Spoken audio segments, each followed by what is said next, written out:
Hey, welcome back.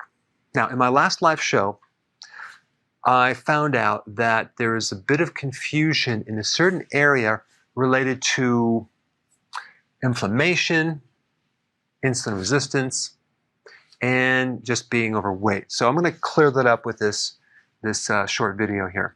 So there's a lot of different chain reactions that occur in the body when you're dealing with diabetes and also when you're dealing with just gaining weight. And so sometimes things get mixed up, and if you actually research this topic, you'll find that there's not a lot of data on cause and effect relationship. There's associations, there's secondary causes. So I want to try to give you some clarity on if it's the chicken or the egg, okay?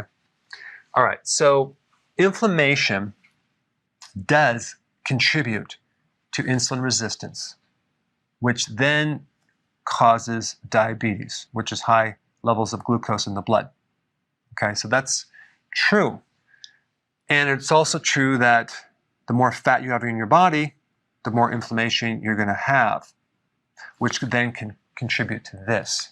But then the question is, do you know anyone who has diabetes that developed diabetes because they had too much inflammation? Do you know of someone who is overweight because they have too much inflammation? Probably not.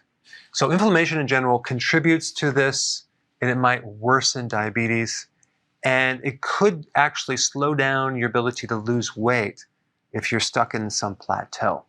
If we take a look at the primary drivers of inflammation, glucose is at the top of the list. Carbs, too many carbs. Could be that you're consuming too many omega-6 oils, okay? It could be that you have too much iron, so these are also causes. Not as common. It could be that you have a chronic infection, okay, that could cause systemic inflammation. Could be because you drink too much alcohol. It could also be that you have too much cortisol in your body. Now, cortisol is an anti-inflammatory, so it's supposed to get rid of inflammation, but what happens when you have too much cortisol, the receptors for cortisol downgrade, so you develop cortisol resistance. And then what happens, you have a situation where you have a deficiency of cortisol on one part of your body and you have an excess on the other part, and that can aggravate inflammation. Now, as far as fat goes, glucose is the primary driver of fat because what happens, it triggers insulin, and insulin is an energy storage hormone, so it's going to store this glucose as fat, and it's also going to prevent the mobilization or burning of this fat right here. So both insulin resistance, because it increases insulin, will cause fat, and of course high glucose will cause fat right here, just like I said right here. And then having fat keeps inflammation high and keeps everything kind of locked up.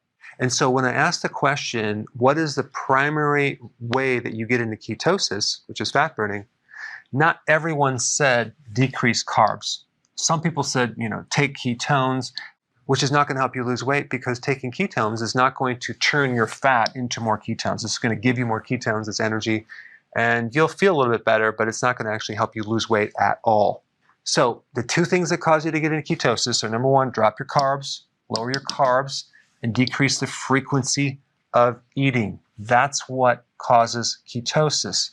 So the fastest way to improve both diabetes and fixing a plateau situation with your weight is to fix insulin resistance by lowering carbs and going on intermittent fasting. But let's say you're doing that and it's too slow and you want to speed it up.